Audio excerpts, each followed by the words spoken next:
সোনকালে মন্ত্ৰীসভাটো বহুত ডাঙৰ সংশোধন হয় বৰাক উপত্যকাৰ পৰাই এজন ল'ব লাগিব গতিকে মই ভাবো যে সোনকালে হৈ যাব নামটো ক'ব নোৱাৰি হা নামটো ক'লে আৰু বাকী কেজনে বেয়া পাব গতিকে একেলগে এদিনতে নামটো গম পাম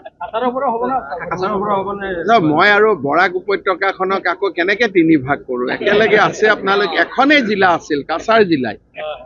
গতিকে সদায় মানুহ ভাগ ভাগ কৰিব নালাগে একেলগে থাকিব লাগে যেতিয়া মোৰ দেউতা ইয়াত কাম কৰিছিল কাছাৰ জিলা হাইলাকান্দি কৰিমগঞ্জ শিলচৰ একেই বৰাক উপত্যকাৰ মানুহ একেই মানুহ আৰু তাক ভাগ ভাগ কিয় কৰি থাকিব লাগে সোনকালে মন্ত্ৰীসভাটো বহুত ডাঙৰ সংশোধন হয় বৰাক উপত্যকাৰ পৰাই এজন ল'ব লাগিব গতিকে মই ভাবো যে সোনকালে হৈ যাব নামটো ক'ব নোৱাৰি নামটো ক'লে আৰু বাকী কেজনে বেয়া পাব গতিকে একেলগে এদিনতে নামটো গম পাম মই আৰু বৰাক উপত্যকাখনক আকৌ কেনেকে তিনি ভাগ কৰোঁ একেলগে আছে আপোনালোক এখনেই জিলা আছিল কাছাৰ জিলাই গতিকে সদায় মানুহ ভাগ ভাগ কৰিব নালাগে একেলগে থাকিব লাগে যেতিয়া মোৰ দেউতা ইয়াত কাম কৰিছিল কাছাৰ জিলা হাইলাকান্দি কৰিমগঞ্জ শিলচৰ একেই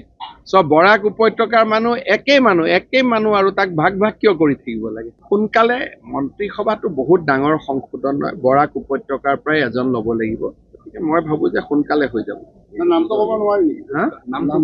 নামটো ক'লে আৰু বাকী কেজনে বেয়া পাব গতিকে একেলগে এদিনতে নামটো গম পাম মই আৰু বৰাক উপত্যকাখনক আকৌ কেনেকে তিনি ভাগ কৰোঁ একেলগে আছে আপোনালোক এখনেই জিলা আছিল কাছাৰ জিলাই গতিকে সদায় মানুহ ভাগ ভাগ কৰিব নালাগে একেলগে থাকিব লাগে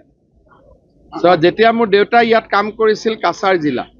হাইলাকান্দি কৰিমগঞ্জ শিলচৰ একেই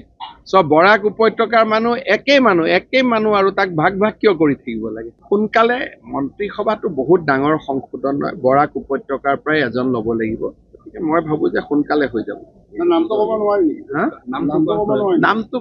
ক'লে আৰু বাকী কেজনে বেয়া পাব গতিকে একেলগে এদিনতে নামটো গম পাম মই আৰু বৰাক উপত্যকাখনক আকৌ কেনেকে তিনি ভাগ কৰোঁ একেলগে আছে আপোনালোক এখনেই জিলা আছিল কাছাৰ জিলাই গতিকে সদায় মানুহ ভাগ ভাগ কৰিব নালাগে একেলগে থাকিব লাগে যেতিয়া মোৰ দেউতা ইয়াত কাম কৰিছিল কাছাৰ জিলা হাইলাকান্দি কৰিমগঞ্জ শিলচৰ একেই বৰাক উপত্যকাৰ মানুহ একেই মানুহ আৰু তাক ভাগ ভাগ কিয় কৰি থাকিব লাগে সোনকালে মন্ত্ৰীসভাটো বহুত ডাঙৰ সংশোধন হয় বৰাক উপত্যকাৰ পৰাই এজন ল'ব লাগিব গতিকে মই ভাবো যে সোনকালে হৈ যাব নামটো ক'ব নোৱাৰি নামটো ক'লে আৰু বাকী কেজনে বেয়া পাব গতিকে একেলগে এদিনতে নামটো গম পাম মই আৰু বৰাক উপত্যকাখনক আকৌ কেনেকে তিনি ভাগ কৰোঁ একেলগে আছে আপোনালোক এখনেই জিলা আছিল কাছাৰ জিলাই গতিকে সদায় মানুহ ভাগ ভাগ কৰিব নালাগে একেলগে থাকিব লাগে যেতিয়া মোৰ দেউতা ইয়াত কাম কৰিছিল কাছাৰ জিলা হাইলাকান্দি কৰিমগঞ্জ শিলচৰ একেই বৰাক উপত্যকাৰ মানুহ একেই মানুহ আৰু তাক ভাগ ভাগ কিয় কৰি থাকিব লাগে